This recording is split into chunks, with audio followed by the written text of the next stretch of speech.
জীবনের সমস্ত গুনাহ মাফ হয়ে যাবে।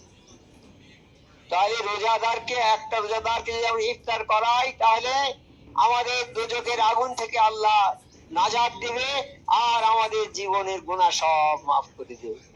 তাহলে এর চেয়ে আর কি চাই আমরা? এর চেয়ে কি চাই আমরা? আমাদের জীবনের সব গুনাহ মাফ হয়ে গেল আর দোজখের আগুন আমাদের জন্য হারাম হয়ে গেল। দোজখের আগুনটা আমাদের থেকে নাজাত হয়ে গেল আমরা, মানে দোজখের আগুন আমাদের আর স্পর্শ করতে পারবে না। হুজুর আরো বললেন, ইয়া এমন একটি মাস যার প্রথম দিকে আছে আল্লাহর রহমত। আল্লাহর রহমত ছাড়া আমরা কেউ বাঁচতে পারবো না। আল্লাহর রহমত যদি না থাকে আমাদের উপরে কেউ বাঁচতে পারবো না আমরা। প্রথম 10 দিনে আল্লাহর রহমত, দ্বিতীয় অংশে মাগফিরাত, তৃতীয় অংশে দোজখ হইতে মুক্তি। যে ব্যক্তি উক্ত মাসে আপন গোলাম ও মজদুর হইতে কাজের বোঝা হালকা করিয়া দেন, যে মানুষ তার চাকর বাকরকে কাজটা হালকা করে দেয়, আল্লাহ তাকে মাফ করিয়া দিবেন এবং দোজখের অগ্নি হইতে নাজাত দান করিবেন। অর্থাৎ যে মালিক তার মজুরদের, তার কর্মচারীদের কাজ কমিয়ে দেয়, কাজ হালকা করে দেয়, সেই লোকটা জান্নাতি হবে। অর্থাৎ দোজখের আগুন তাকে স্পর্শ করতে পারবে না।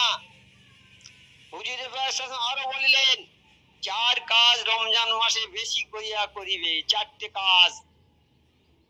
কাজ বেশি বেশি করে করতে বলছে রমজান মাসে। একটা কি হলো, প্রথমে 2 কাজ আল্লাহকে সন্তুষ্ট করিবে, আল্লাহকে খুশি করতে হবে। এই মাসে কিভাবে খুশি করা হবে? কলেমা তৈয়বা ও আস্তাগফিরুল্লাহ বেশি বেশি করিয়া পড়িবে। কলেমা তৈয়বা আর আস্তাগফিরুল্লাহ এইটা বেশি বেশি করিয়া পড়িবে। আর দ্বিতীয় 2 কাজ এই যে আল্লাহর নিকট বেহেশতের প্রার্থনা করিবে, বেহেশত পাওয়ার জন্য প্রার্থনা করিবে আর দোজখ হইতে পানা চাইবে। দোজখ যেন যেতে না হয়, আল্লাহ আমাদের জান্নাতি করে দাও। আল্লাহর কাছে জান্নাত চাইবে আর দোজখ থেকে পানা চাইবে। হ্যাঁ, এইগুলো করতে হবে রোজার ফজিলত আর রোজার ফজিলত গুরুত্ব সম্পর্কে আল্লাহ তাআলা হাদিস কুরসিতে ইরশাদ করেছেন, রোজা শুধুমাত্র আমারই সন্তুষ্টির জন্য, রোজা আল্লাহর সন্তুষ্টির জন্য, আল্লাহ খুশি হবে এই জন্য, এবং আমি নিজেই তার প্রতিদান প্রদান করব। আল্লাহ বলছে এই রোজার যে নেকি আমি নিজে দান করব, আমি নিজে হাতে দেব। হ্যাঁ, অন্য এক হাদিসে বর্ণিত আছে, রোজা হচ্ছে ধৈর্যের অর্ধাংশ এবং ধৈর্য হচ্ছে ঈমানের অর্ধাংশ স্বরূপ।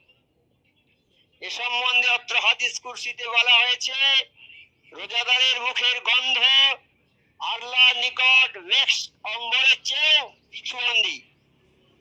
রোজাদার রোজা করে, মুখে একটা গন্ধ হয়, সেই গন্ধ খুব খারাপ গন্ধ।